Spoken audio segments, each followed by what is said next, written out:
Good evening, everybody, and welcome to another episode of Cruise Chat for Canadians. I'm your host, Matt Hope.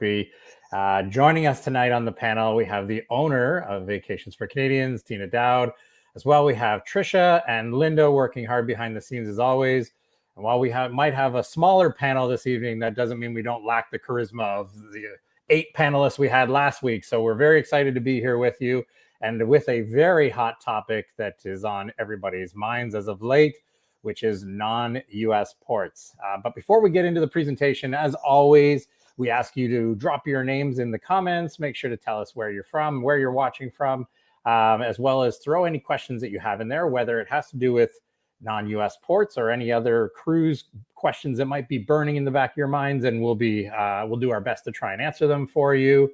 As always, we like to try and throw out a prize at the end of our presentations, but we can only do that to you if you comment. So be sure to throw your names in the comments and ask those questions, or at least let us know where you're watching from, so that we can be sure to award a prize to one of you for watching and tuning in this evening.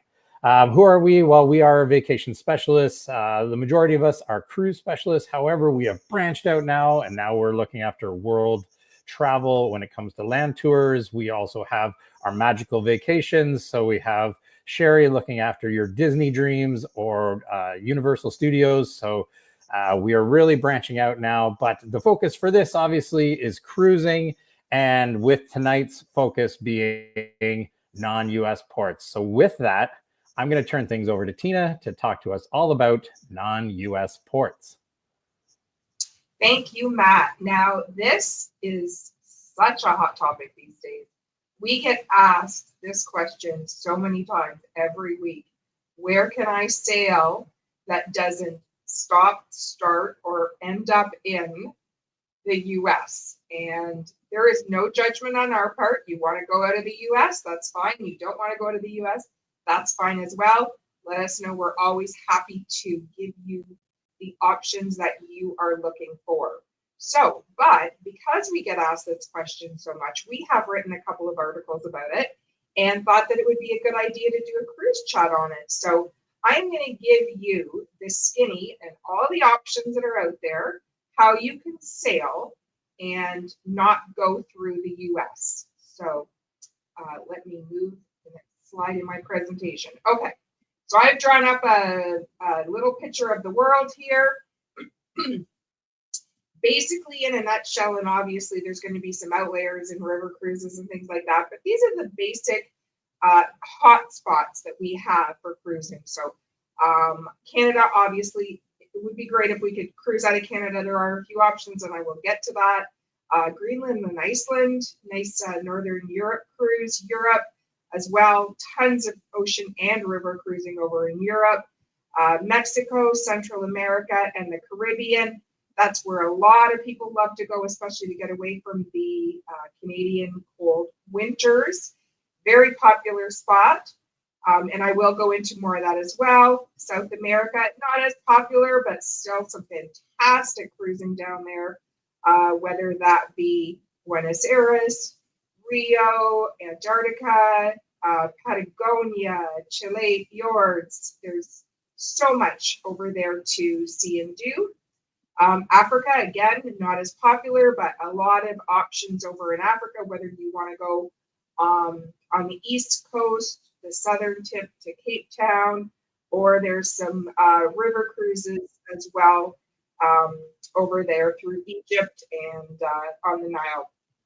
Then we have Southeast Asia, which is kind of popular. So we're talking about Malaysia and Cambodia, Vietnam, Thailand. You know, it's kind of a bit of a hot spot right now with the White Lotus just ending.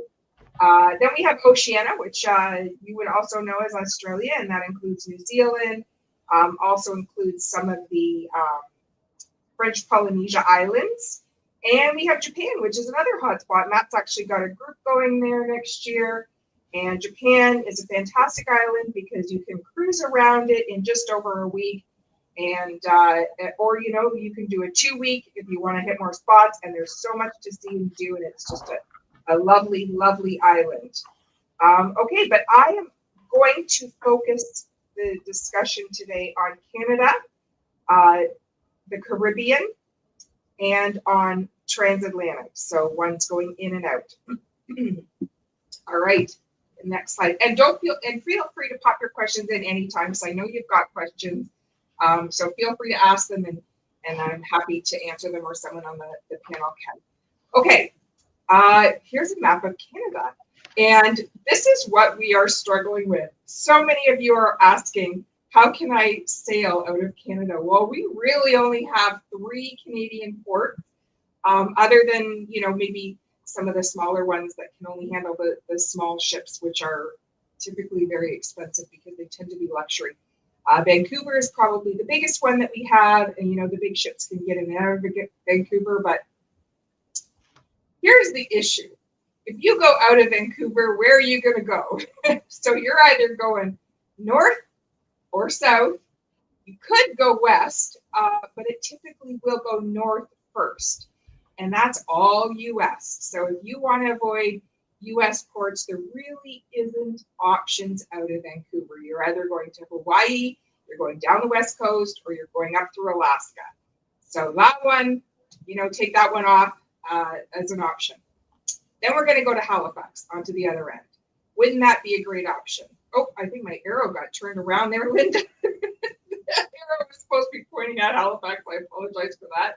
And here's the problem with Halifax. They are not set up as an embarkation or debarkation port. So they can do it with small ships, but they can't do it with large ships. So they can handle a fair-sized ship to come in just as a port stop, but they can't handle large amounts of people coming in as embarkation or debarkation. So again, not a great option for us Canadians. So then we look at Montreal. Well, anybody that's been to Montreal or knows Montreal knows there's the bridge, and the ships have to fit under the bridge to be able to get in there and pick up passengers. So while they can handle embarkation and debarkation, the ships have to be under a certain size to be able to get under the bridge. So this is what we're dealing with. We don't have a ton of options in or out of Canada. I will show you a few that we do have, but it's very limited. Would love it if one day, maybe Canada built some bigger piers, ports, that we could handle some bigger ships and we could put people on and off the Canadian ports. But for right now, we have very limited options. And here are 2 options that I was able to find. So actually Windstar, typically very small ships, about 150 people. Okay, Eleanor, what about Quebec City? So Quebec City is basically just a stop. Again, not set up for embarkation or debarkation with any sort of a big size ship. So, mostly just stops for Quebec City. Okay, so one of the issues that we have, as well as the US, is that ships cannot leave and come back to the same country without hitting another country. Well, luckily in Canada, we have an option for that. And there is a little tiny island off of, it's St. John or St. Pierre. I mean, it's a little tiny island owned by France. So as long as the ship stops there, we are not technically going in and out of Canada without having an international stop. So we can get away with doing these international Canadian sailings that don't go anywhere in the US. So Windstar, again, smaller ship. It's a luxury cruise line, so you're going to pay for a luxury cruise line. But what a lovely cruise line it is. I've been on Windstar, went to Costa Rica, and it is amazing sailing. Then we have something a little more reasonable as price-wise, but still not cheap for sure. And that's Holland America. And there's actually 2 options with Holland America right now that do this in and out of Montreal, and only Canadian stops, except for that one little island that's owned by France. So it's another great option. I do believe it's sold out online, or at least one of the sailings of the 2 is sold out online, but we are holding space on both. So you can for sure give us a call and we can help you out with getting a quote on that for sure. Okay. Terry, I see your question. Where can you embark in Canada and cruise to the Eastern Caribbean? I don't think there's an option out there, but I'm going to ask the panel at this point if they have any. So I in all my searching, I've never found anything that's gone to the Caribbean direct from Canada. Does anybody have another option that they know of? What wasn't there? Wasn't there one that went from? I'm thinking here, Halifax to Barbados or something. Oh yes, okay, yes, there is. I believe that that would be Seabourn, maybe that does Halifax to Barbados. One of the luxury ones, yeah. One of the luxury ones, yeah. So Terry, obviously Seabourn is definitely not one of the cheaper lines for sure. It's ultra luxury cruise line. So, but anyways, if you want to get a quote on that, feel free to reach out and we're happy to look that up for you. But I do believe it's Seabourn that does that one. Okay, so other than those very few options, and there's maybe a couple of more other than these. Let me see if I wrote them down. So we do have, there's an Atlas. Here we go. There's an Atlas option, I think, that does it, Rick, that goes Halifax down to the Caribbean, which again, ultra luxury. Seabourn, Holland America. I believe there's an Azamara out of Montreal. And yeah, that's what I have written down for out of Canada. So can I just jump in there? Of course. Yeah, back on your Quebec question, there are some sailings that leave out of Quebec City. I have a large group leaving. Small ships, right? Well, they're medium-sized ships. I mean, there's some Hollands, there's some Norwegians, there's some Princesses. Okay. Cunard. I think I've excluded them because they go to U.S. ports. Well, the one I'm thinking of, I have a large group going from Quebec to London. Okay. Do you want to find that while we're doing the presentation? What's that, sorry? Do you want to find that while we're doing the presentation? Yeah, I think that's August this year. I have about 17 people on there. Okay.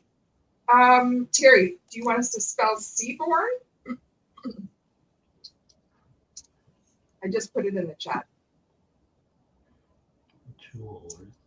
Okay, I'm going to keep moving, and then I was going to say the brand new brilliant lady from Virgin Voyages is also out of Quebec City, but it is doing like the Canada New England itineraries, but they do embark and disembark out of Quebec City as well. And yeah, sorry, I should have said that. Ship. I was only looking for options that did not go to the U.S. at all. So there are other options. We can absolutely share those with you. That's no problem. I'm going to continue on right now, though, while Rick looks for the. I found it. Okay. So what have you got, Rick? So August 29th on the Norwegian Jewel goes from Quebec City to London, 16 nights transatlantic, and there are no U.S. ports. Okay, that's good. And I do have a few transatlantics, and I was going to mention that there's others out there because I know there's lots, but that's good. That's Norwegian, so that's good to know. Mm-hmm. Okay.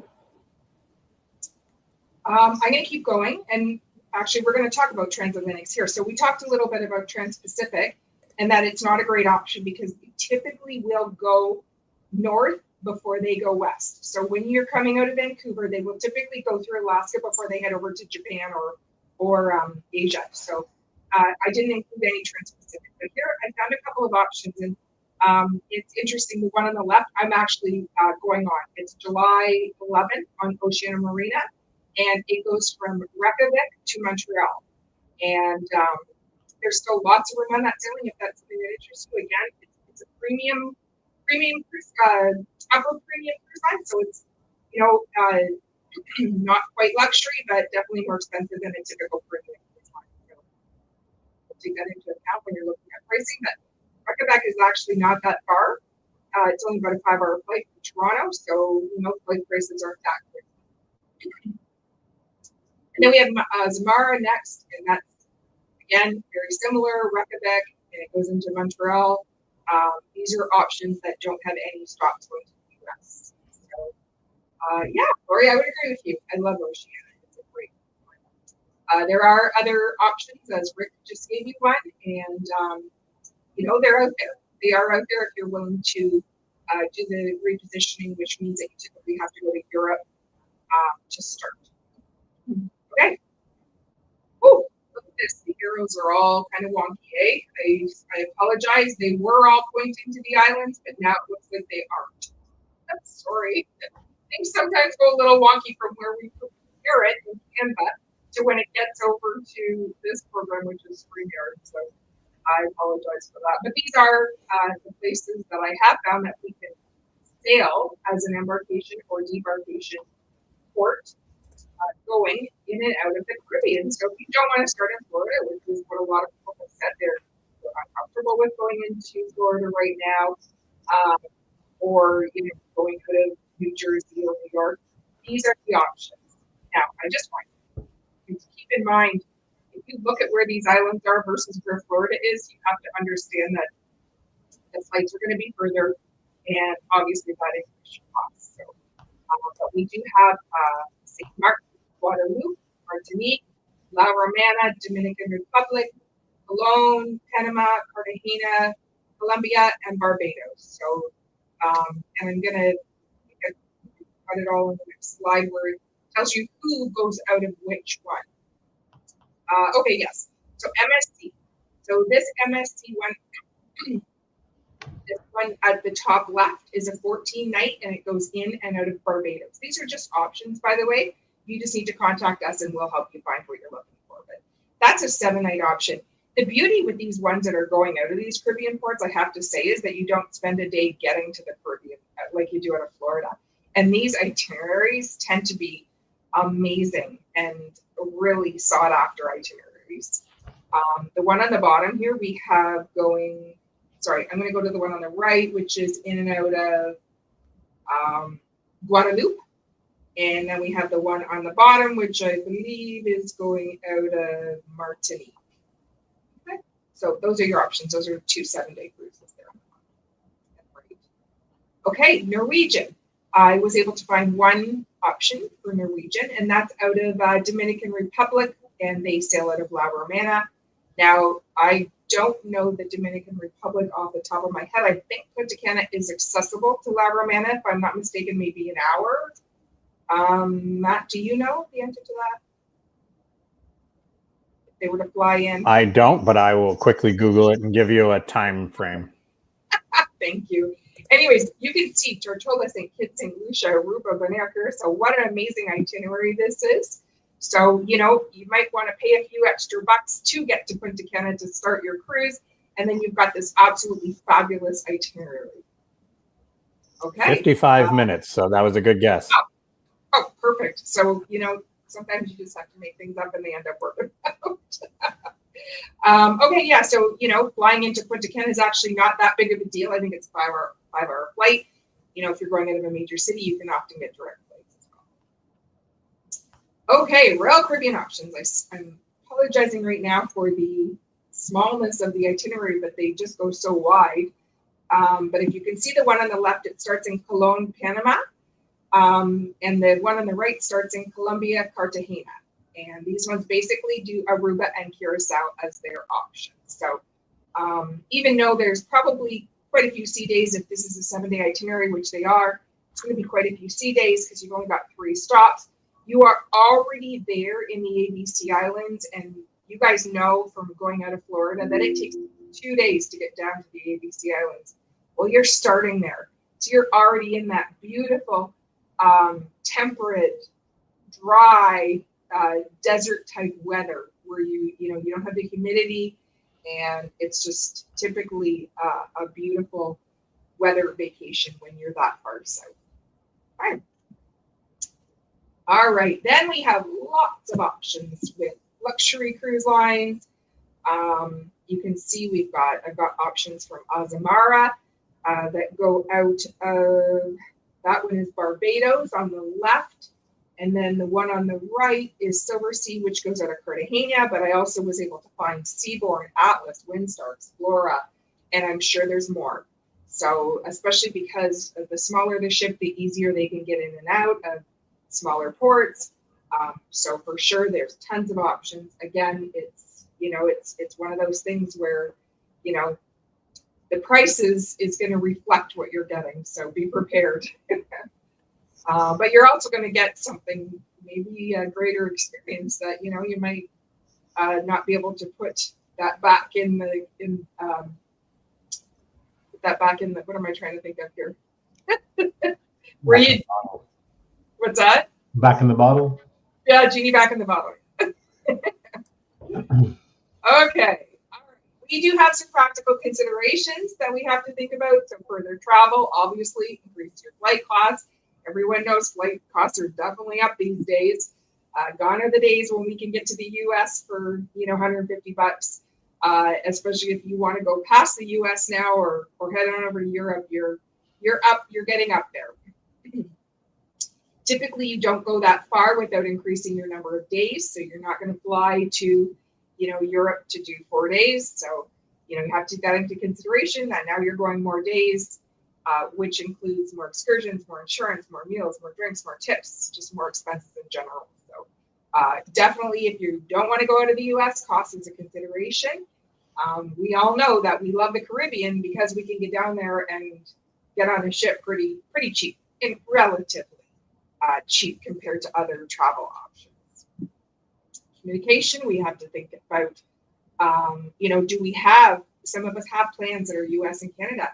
So if you're going outside of that, now do you have phone options, or do you need to get yourself a SIM card? You need to think about language. I've never really had any negative experiences traveling the world, and I have been quite a few places. And I always joke around that Miami is probably the one place that I can't speak English in, but you always have to think about if you are going further that you may run into some language barriers. And then again, your document requirements. So you need to make sure that you have proper visas if you're going, maybe you're wanting to start in South America. There may be required visas, and those are all things that we can definitely help you out with. You have to think about health and safety. So I always say to people, if you're going outside of, maybe Caribbean or Europe, you should always look into getting yourself a travel doctor to find out if there's any vaccinations or any health things that you need to think about. Having insurance, you might want to look at insurance a little more seriously if you're traveling further. And then culturally, so different places in parts of the world, you need to maybe dress differently, or there may be certain customs that you need to take into consideration, or tipping practices. So I know, most of us are very comfortable with the Caribbean. It's very much culturally like North America. But when we start going outside of that, we do have to think about things. Okay, so this is brand new on our website. For those of you that have never been to our cruise deals, this is our #1 page on our website. So if you pop on vacationsforcanadians.com and go under deals and then cruise deals, there now is a non-US port option. And basically, it's going to give you everything that we have posted in our deals that have been on social media. And they are going to now be under this non-US port option. They will still be under their other options. For example, if, say, the first one, they're South Pacific, it will still be under the South Pacific search as well, but it's also now going to be under the non-US port option. So hopefully that will help you with your search. Okay, last but not least, we have opened a new division that is for land. And this is for tours.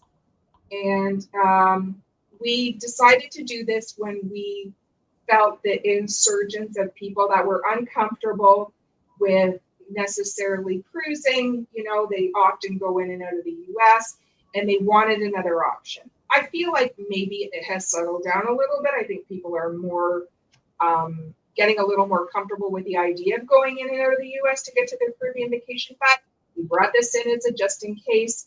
And it's also a great addition to our agency as well for those people who just prefer not to cruise and to take a land vacation. So land vacations, we're looking at, we're exploring mostly Canadian and European suppliers.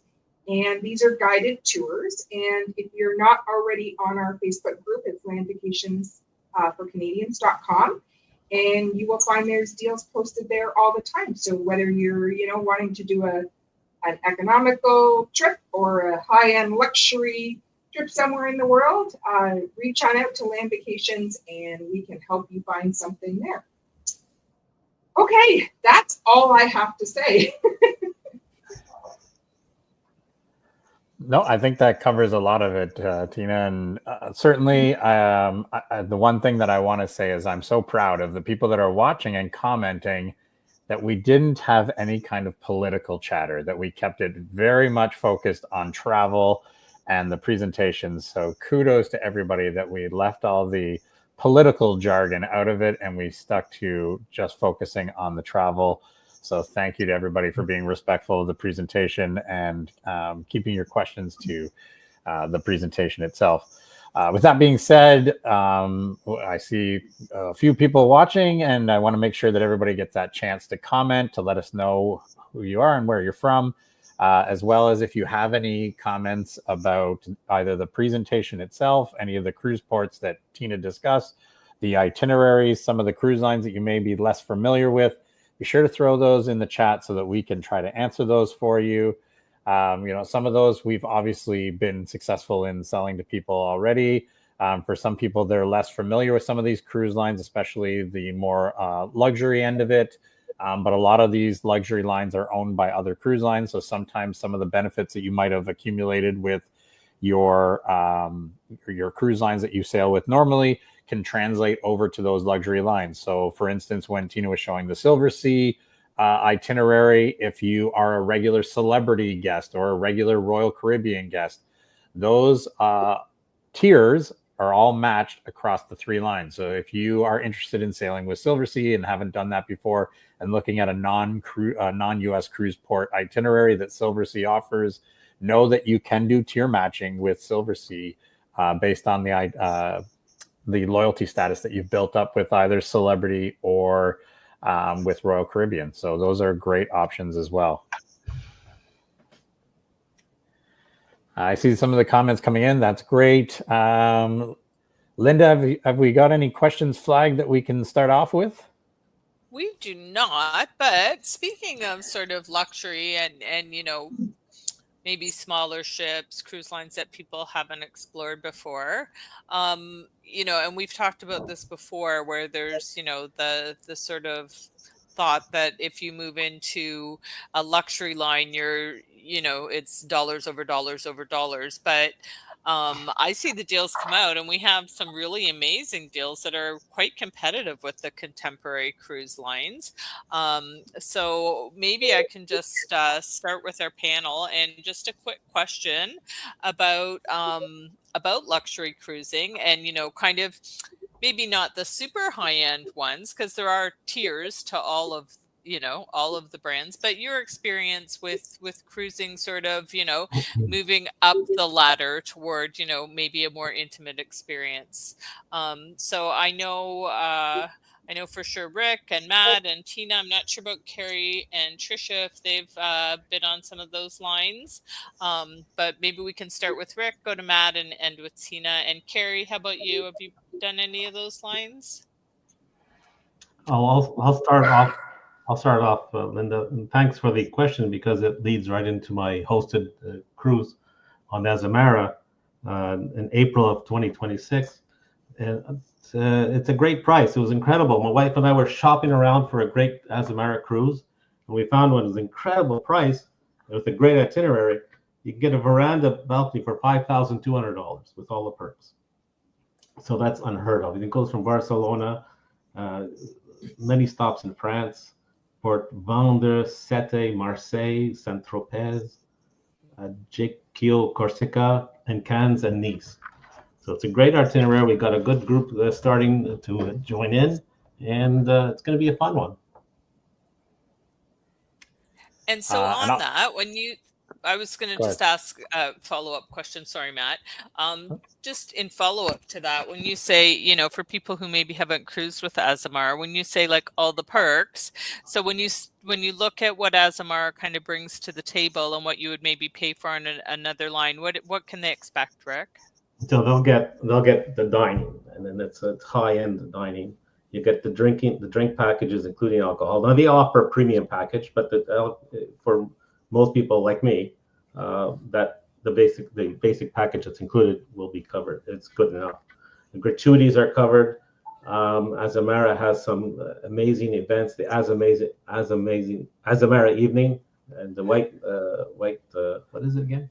White Night. White night. Yeah, sorry.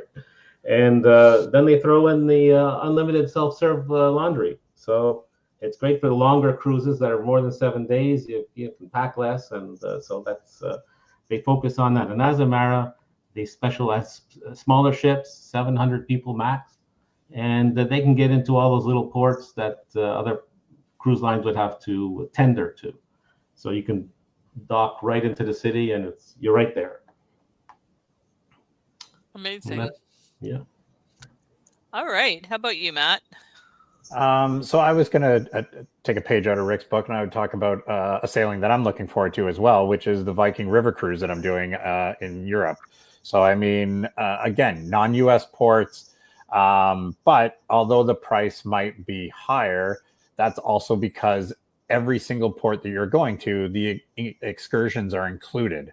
And not only that, you have Viking hosts, you have presentations, so there's an educational perspective to it as well when you get all the history and everything. And even in the lead up to it, we're over a year out, and already Viking is sending us suggested reading materials that we can learn about the history and the culture and everything. So there's like a book lists of suggested novels and things like that. And even when you're on the ship, there's a library with some of the books that are on that reading list, or movies that you can watch that are based on the countries that we're going to. So a little bit of history that you can learn about the countries that you're going to. But having all those excursions included, if you think about if you're going on an 8-day, a 10-day, a 12-day, when you're going to some of these European countries on, say, a Mediterranean cruise or a British Isles cruise, when you start to add the costs of all those excursions, because you're going to want to get out and explore in these different ports,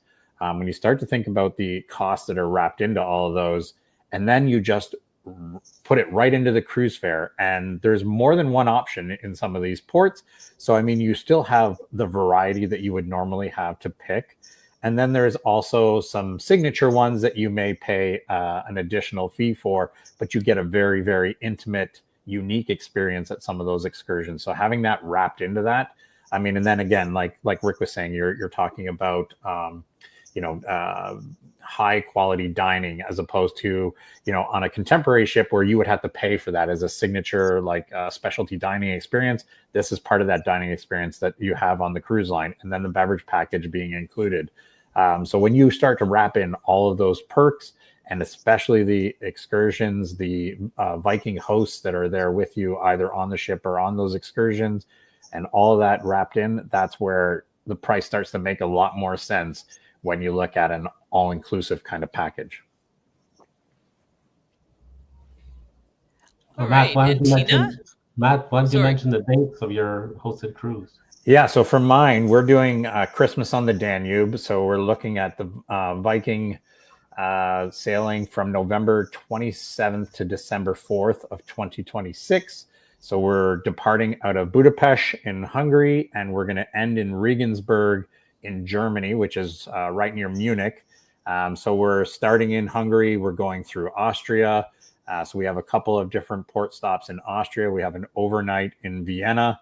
And then we sail through Germany, and we have a couple of ports in Germany, and it's right during the beginning of the Christmas market season. So before the markets kind of get overwhelmed with the European tourists, we're there at the very beginning of that market season. So an amazing itinerary right through all of those Christmas markets, just as the holiday season kind of kicks off in Europe. Thanks, Rick. So, okay, I guess I'll go next. So I probably have the most experience with luxury cruise lines. Anyone who has followed me over the last couple of years knows that I was on a mission to see as much and do as much as I could when we came out of COVID. So I actually have been on 8 different luxury cruise lines. And I got to tell you, I'm that type of person. I'm going to have a good time regardless of where I am. I enjoy all travel. Obviously, it's not all equal. But I was a little worried about being too young, which sounds kind of funny because I have full-grown children. But about being too young or about it being too stuffy. And, you know, honestly didn't have any of those experiences at all. So, you know, right from Osmara and Oceania, which I love because they're both considered upper premium. And so they're sort of the gateway into luxury. Just a great group of people for the most part. I would say if you do celebrity, you sell celebrity or Holland America, I would say a very similar crowd. And also still with, you know, going up into, you know, the Silver Seas or the Wind Stars, I would say, again, you know, very similar crowd. I haven't been on any cruise lines that I found were, you know, over the top that I didn't feel comfortable. So just wanted to say that. But yeah, you know, I mean, if you've got a special occasion coming up, maybe you've got a birthday or an anniversary, or you know, you just want to treat yourself. These are really great cruise lines. And it might be a bit of a shock when you hear some of the pricing, but you come back and then you understand that it's so worth it. What you get is just, you know, you can't put dollars and cents on what you're getting. So, oh, Lori, that's funny. So, yeah, I mean, I have heard of some uppity cruise lines, and so maybe I will avoid those just because, you know, I like to just go around and have a glass of wine and chat with everybody and, yeah, and have a good time because that's what cruising's all about. So, yeah, that's my experience with luxury. Carrie? I don't have the luxury to say I've been on a luxury cruise. Actually, I'm gonna combat that because I would definitely put the celebrity Flora in your category. That was what I was gonna say. Yeah. So okay, sorry, not necessarily a luxury cruise line per se, but Celebrity Flora, the ship that sails down in the Galapagos, would be very similar. So 100 passengers, all suites, everything's included. Like literally once I arrived in Quito, I think I spent about $20 until I got back to the airport. So literally you're just buying souvenirs. Everything is absolutely included, and it's kind of nice and easy to budget. Going forward, I will say on my bucket list, my next booking for personal would be, I'm probably thinking Azamara. So as I price out all our clients, I realize it's very similar pricing, and you have so much included. So at the end of the day, it's similar pricing to a Royal Caribbean or Celebrity or MSC. Awesome. Thanks, Carrie. All right.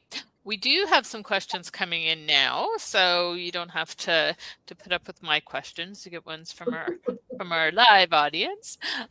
So we'll start with Julia. Julia says, are we expected to bring cash for tipping on cruises? So anyone want to take that? Why doesn't Carrie? Trisha start with this one? I think Sure. Trisha was trying to stay on mute because she had some construction happening. Okay. I was going to ask her, and then I remembered that. Do you want me to take that?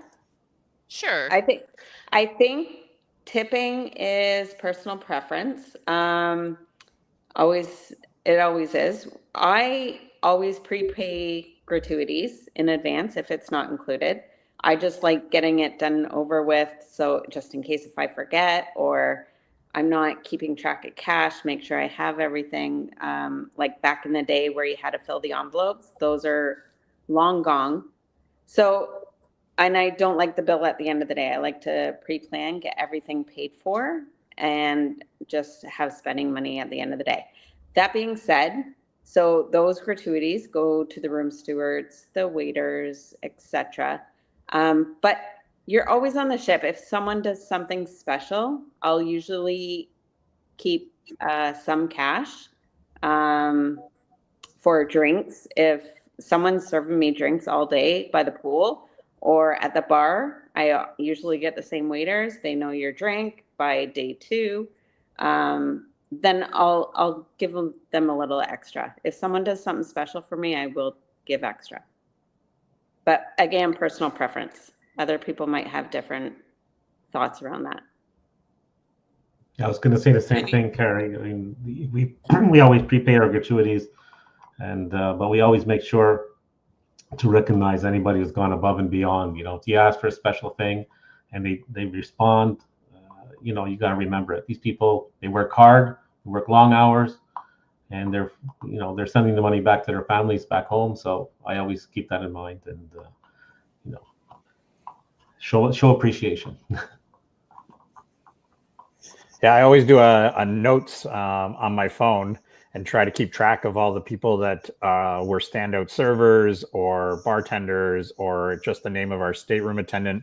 So that way, when I get towards the end of the ship, if there's people that I want to recognize and give special tips to, that I know where to find them and be able to recognize them. And then additionally, when the post-cruise survey comes out, I have all their names and where they were working so that I can add that to my cruise survey at the end. So make sure that they get the recognition that way as well, because all that survey feedback gets right back to those staff members and it really benefits them when they're recognized that way. And Eleanor added tip for room service. That's another one. I do tip, usually $3 to $5. I like eating breakfast in my stateroom while I'm getting ready, sit on the balcony, have my coffee. So yeah, that's a good one, Eleanor. Okay. So the next question, we actually had someone ask.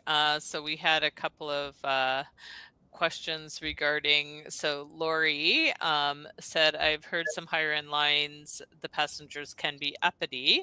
And then as a follow-up, Kate said, I have a question related to the Steffi question. The people on Facebook groups are saying Silversea is deteriorated since being acquired by Royal Caribbean. What do you know about that? Is that a thing? So do we want to, I mean, if you look at our panel, I feel like we're pretty much not a stuffy group, and the majority of people here have been on luxury, so I don't know that the higher end lines are uppity, but I'll let the experts answer that. So maybe we can go in reverse order, and we can do Matt, Rick, Carrie, and then Tina, although Tina got lost again, so sorry, Tina. That's okay. Well, what I know that Tina will definitely have some more experience with this one, specifically with Silversea, and she can certainly speak from a recent sailing that she was on. What I will say though is never get your main source of information about cruise feedback from Facebook. Be sure to reach out to us, and we have agents that have sailed on these cruise lines, some of them fairly recently. And we can certainly speak with people who can weigh that against either previous sailings with that same line or in comparison to other lines to give you a proper metric of what's going on with these cruise lines, as opposed to taking that feedback from Facebook. But, you know, I think there's a rebound effect with all cruise lines coming out of the pandemic, that they are recovering from that. And so I think that all of them are kind of feeling the effects of that rebound of getting their service expectations back up. So I don't know if it's a deterioration or it's more just a, like, they basically all had to reboot a few years ago, and we're feeling the effects of that. And these people are measuring that against previous experience pre-pandemic and giving them an unfair scoring based on experiences pre-pandemic versus now. Well, can I just cut the line here too? So can I just say that because of the new reciprocal benefits, there's probably a lot more celebrity people on Silversea these days. And Silversea people probably aren't crazy about that. So that would be my personal gut, only because there is a really good, reciprocal benefit to going from celebrity to Silversea. So anyways, okay, I think I jumped the line. I'm not sure who's next. That's okay. So do you think luxury people are stuffy, Matt?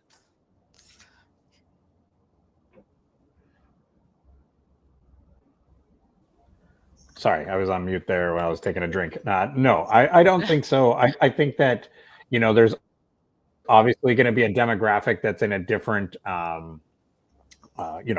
income and stuff like that. And so maybe there will be something along those lines that may weigh into it. But I think that cruisers are cruisers. And so they have a very similar appetite for that style of travel. And so you're still going to find the same sort of similarities that you would on other contemporary lines when you're sailing on these luxury style lines. Awesome. Thanks. And we'll move on to Rick. Sorry, Rick, I kind of cut you off there. No, not a problem. No, I agree with the comments so far. I mean, I have quite a few clients who've been on luxury sailings, including Silver Sea, and I generally try to get feedback after they go, and I haven't heard these comments coming back from my clients. So, and especially the stuffy one, I don't see that one at all. I mean, Silver Sea may be different from my example I'm going to give you. I was on a river cruise last year. There's 160 people. I can tell you, at the end of the week, we almost knew everybody on the whole ship. So everybody's so friendly, and it was many different layers of economic backgrounds, let's say, on that ship. So I don't see the uppity, and I don't see the. I haven't heard about the deterioration from my clients. So. All right. Carrie, how did you find your Galapagos trip? So Galapagos, I would say everyone was friendly. Again, small ship, you got to know everyone in a few days because it was very immersive. Like you were doing a lot of activities with each other in small groups. So you got to know everyone really well. Like I had 1,000 friends, like I guess there was only 100, but 100 friends at the end of sailing. It was I ate dinner with different people every night. It was really good. So and you do have people from different economic backgrounds, so different ages. We had a lot of multi-generational families attend, so it was very positive, I would say. All right, and let's let Tina wrap this question up. Well, let's just look at Lori's comment. There are uppity cruise lines. I'm not going to deny it.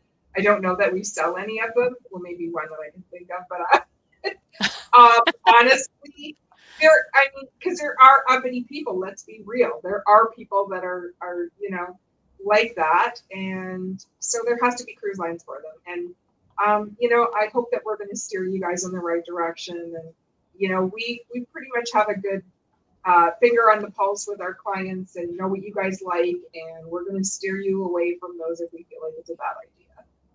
I love Kate's question here. I'm going to say no to the ducks. I'd like it.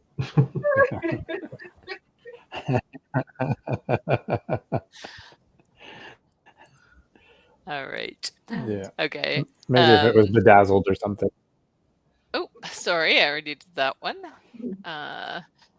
So Eleanor asked, what age demographic do you usually see on more luxury lines? So maybe we'll start with Tina. Yeah, I'm going to go with the same. It's going to be the same as what you see on Celebrity in Holland America. Yep. It's going to be that, kids are probably off to university or moved like completely out at that point. Pre-retirement, post-retirement, all in that age group where economic or people have a little bit more means to disposable income, and so they're doing the luxury cruise lines. And I don't think it's any different than what you're going to see on a premium cruise ship as far as the demographic. Anyone have anything to add to that? Just the same. It's some of my clients that are celebrity clients are also going on these luxury lines. So it's, they go on all of them. It's like me. I love Celebrity. I go on Celebrity numerous times every year, but I also love going on a luxury cruise line too. All right. All right. Linda is asking, any more whispers with celebrity doing river cruising? So we know that's coming, but I don't know that we've heard anything yet. Does anybody have any updates? Later this year. Yeah, that's about all we know. It's still going on sale later this year, sailing in 2027. But what I will say is, be sure to get on the celebrity website and sign up for the newsletter, because there is a specific cruise section, and where it says learn more on that tab, there is a place where you can register your email address for celebrity to be able to send you the information on the celebrity river cruising as soon as it becomes available. They're going to put that on blast and get it out to everybody. So if you want to be dialed into that information, I would highly recommend going onto the celebrity website, finding that river cruise advertisement, and where it says learn more, click on there, and you can sign up for the newsletter and information when it comes out for the river cruising department. Yeah, I'm thinking maybe we should start a list as well too. So whenever we get hopefully we get a little bit of advance notice, and then we can share that information very quickly once we get it. But we haven't heard even a peep yet about anything. We know exactly what you guys know. So hopefully that's coming out maybe late summer or fall. Great. All right. And then it'll be a race for all of us to get on there. I know, right? Hosted by the entire team of VSC. All right, we're going to move on to Tammy's question, and she asks, are the rooms smaller on luxury cruise ships? Rex, do you want to take that one? Well, some of these ships are bought from other cruise lines. They're older ships, but renovated, of course. And so you may find some smaller ones, but you may also find the larger ones. Again, I'll give you an example of my river cruise. It was a huge room we had, and it was just a regular balcony room. So I know as a Mara might be a little bit smaller than the celebrities, but they're more than comfortable. Have you seen the rooms on Explorer? The starting rooms on Explorer? They're enormous. They're huge, but those are brand new ships, right? Exactly. And then look over on Windstar on their sailing ships, and the rooms are tiny. Yeah. But 150 people, and it's amazing. So yeah, it's kind of ship by ship, Tammy. Yep, and our agents are happy to help you with that. And then I know that there is at least one person on this call who is keen to go watch a hockey game. So we are down to a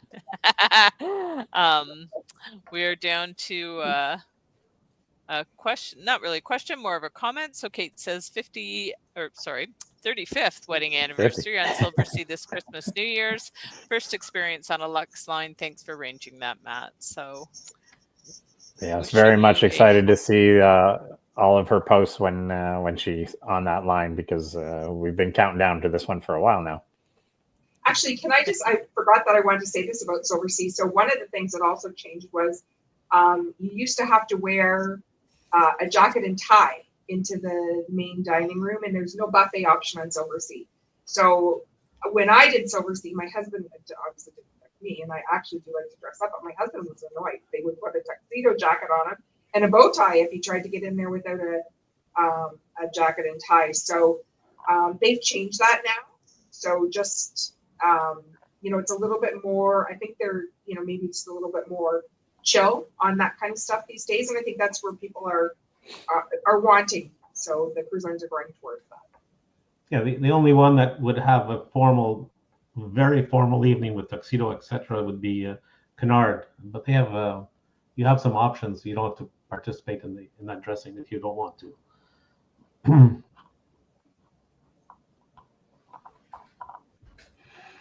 All right. Do we have a prize to give away tonight, Linda? We do have a prize. We are down to our last couple of prizes that we have. Where for anybody who follows us, you know that we did a little bit of a rebranding. So we have new and exciting swag coming, and it should be here by our next cruise chat. So whoever wins tonight, you have your choice of either a passport holder or a money belt, because that's what I have left.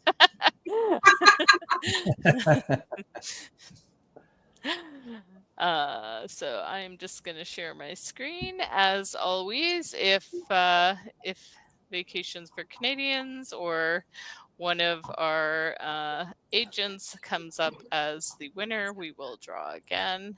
Oops, I just want to see him on there. All right, start collecting comments.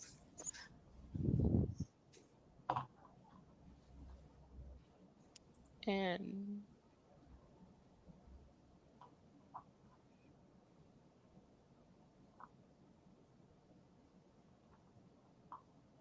hey, we won our own prize. Hey.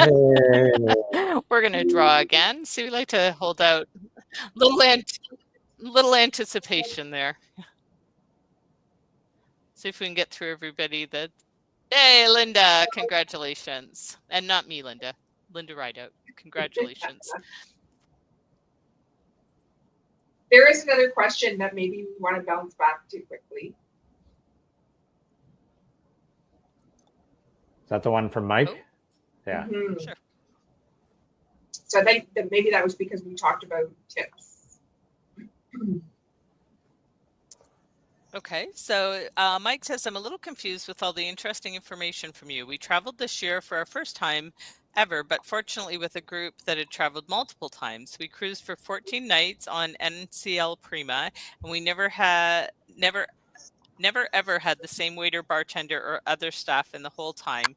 They changed not only daily, but almost by the hour. The only nice example was our room steward who never changed, and we made sure to tip him well for his awesome service. Another thing was that we... Ran out of That's space. all you get to say, I guess. There must be a character count on that. So most cruise lines have an option of whether you want to do a set dining time or whether you want We to made sure to tip him very well for his awesome service. Another thing was that we needed almost 1 week to have luck to get one of the few lounge chairs and find a spot for too small of a pool, since we could only make reservations for 2 shows and all the other ones were first come, first serve. You had to wait at least an hour and a half to get entrance. We had only got to see 2 shows and we didn't have seats. Unfortunately, he could go on, but our multi-cruiser friends who invited us were very embarrassed. Is this a new cruise experience or is it only with NCL? I'll address the dining in that most cruise lines have an option of choosing your dining time. That's a set dining time or flex dining time. NCL does not give you the option to do a set dining time. So you will have different servers every night. It's just it's called freestyle, and that's what Norwegian likes, is that people just show up and so they never have the same wait staff, and it does make it a little trickier with tipping. And I will let somebody else answer the rest of it. Yeah, to double down on the dining, if you do have certain medical restrictions where you have to have a set time, you can get a set time, but that doesn't mean you're going to get the same table. That doesn't mean you're going to get the same servers. Even on your table cards, when you sit on the tables, and I can speak specifically to NCL, they will say that there is a main server, but there's also an assistant server, and then you have like a different, people that help out with the sommelier for the wine. So you're going to get multiple servers at any given time assisting you at that one table. So it can be tricky, and that's why, like I made note of earlier in the presentation about that, I keep notes of different servers' names and stuff like that, so that I can try to remember that when I come back, because there's usually table numbers, and you can request from the hostess when you get up to the front of the line during that freestyle dining time, if that table is available. So if that table is available, then you can try to get that same server. If you really enjoyed the service that you got, you can make requests for that table number, but there's no guarantee that it's going to be available. As far as the shows and everything, there's only some of their Broadway production style shows that have reservations. The other ones are first come, first serve. As the ships are close to capacity these days, the time that you have to get there in advance of a show gets higher and higher. So that is certainly something to keep in mind. And if you're hopefully traveling with cruisers that have sailed multiple times, then that's hopefully something that they know in advance. Or you can talk to guest services or even the box office, because Norwegian has their box offices right outside the theater where you can make those reservations for the production shows. You can speak with them and they'll usually give you a good indication of how early in advance to show up for the different shows. And that's why they try to do 2 shows a night, one at 7, one at 10, so that if you don't make the timing for that 7 o'clock one, they're going to tell you, make sure you show up at 9 o'clock for a 10 o'clock show so that you can get yourself seats. Yeah, and most cruise lines will have an option to book it. And if they do have that option, typically, so I mean ahead of the cruise, typically they do hold back space so you can still go and visit the box office when you get on the ship, or go and stand in a wait line queue. Funny little story, I was on the Aqua recently and I really wanted to see the Revolution show with Prince. And so I was on with Karen Raymond, one of our agents from this group, and I said, I want to go a half an hour early because I know that, you know, we only had it once on our sailing and it was probably going to be full. So I said, let's go a half an hour early. Well, the joke was on us because we went by accident an hour and a half early. We had the best seats in the house. Well, and I was going to add to that, not as a travel agent, but as a first-time cruiser, that I think cruising, much like anything else, like the first time I went to an all-inclusive, I kind of didn't know how it all worked, right? There's nuances to any kind of travel. And I think, you know, my first cruise experience, there was a lot of things that even, you know, having spoken to, you know, several of our agents here and, you know, reading the blogs and being immersed in this, there were still things that I had misconceptions or wasn't sure about. And, you know, I think it's a learning experience because I know when I go on my next cruise, there's things that I'll do differently, or, you know, things like knowing the timing of the shows. You don't necessarily know that right off the hop. And the first night we had reservations, but we also had set time dining. And so when we got there, I thought we would have a seat. We were like right at the front of the water show. So we were very immersed in it. They actually had towels there for people. But, you know, I just assumed it would be like a regular theater show where if you had a seat reserved, you had a seat reserved. I didn't realize it would be whatever that last wet seat was. So I think, you know, I think it is one of those things where the more you do it, the more you become familiar with the nuances of, you know, not only cruising, but of the different lines. Anyone else have anything to add to that? Rick, Carrie, Trisha? I think we covered it. All right. All right, so now for the sad news, because I know how much everybody looks forward to joining us every Wednesday night and being able to have these great presentations and overwhelm you with so much information. So we're going to dial it back a little bit and we're going to go to a monthly cruise chat. But that just means you get 3 more weeks of building up all your questions to just throw at us and try to catch us off guard and see how many times Rick and I have to Google our answers and get them to you as quickly as we can. But we're going to switch to a monthly format. So we're going to rejoin you on June 18th. That will be our next one, where we're going to talk about cruise tours. And joining us for that presentation will be Mavis, who is our sales rep from Princess Cruise Line. So very excited to have her on the panel with us, where we can talk about cruise tours. And hopefully we'll have a full panel of our agents as well, so that we can answer all of your questions that you'll be saving up for those 3 weeks. And we look forward to you rejoining us then. So don't join us next week, same time, same channel. 3 weeks from now, when we come back in June, that's when you're going to want to tune in for that cruise tour presentation. But in the meantime, if you do have any burning questions that you need answered right away, you can always contact us. 289-812-2355 is the agency phone number, or you can email us at sales@vacationsforcanadians.com, or as we've mentioned several times on the presentation today, we have our website, vacationsforcanadians.com. Be sure to check that out. You'll find all those cruise deals, especially those non-US cruise port deals that Tina highlighted today. Those are all on our website, so be sure to check that out.